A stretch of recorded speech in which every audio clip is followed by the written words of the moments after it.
In Art 5, we were working on an art therapy protocol about creating our own masks and writing words that our masks represent. So basically the assignment was to create the front and the back of the mask, and basically showing on the front to be persona and on the inside to be shadow, if we use Jung's psychology. Basically showing what is it the face that we show to the world and what is it that it's repressed and we don't necessarily show to the world. And then try to talk about both sides and then integrate it somehow. So you can see here different types of masks that participants have created.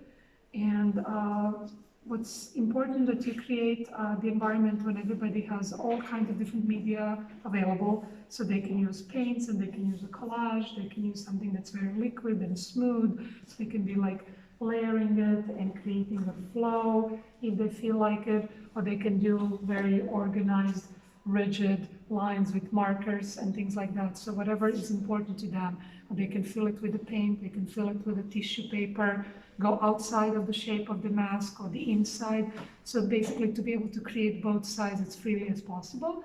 And then once the process is done, and you try to allow as much time as possible for that portion because it becomes very creative and people get really involved in it.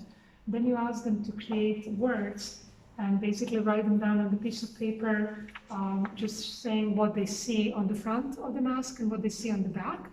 And not necessarily what they were thinking about during the process, but actually at the end of it.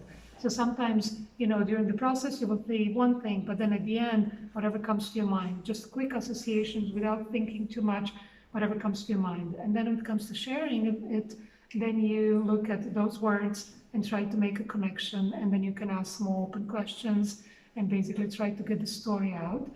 And the goal of this entire exercise is to see really what's happening on the front, what's happening on the back, and how is it connected, or is it connected? And basically in the long run to integrate the inside and the shadow and the persona in a healthy way.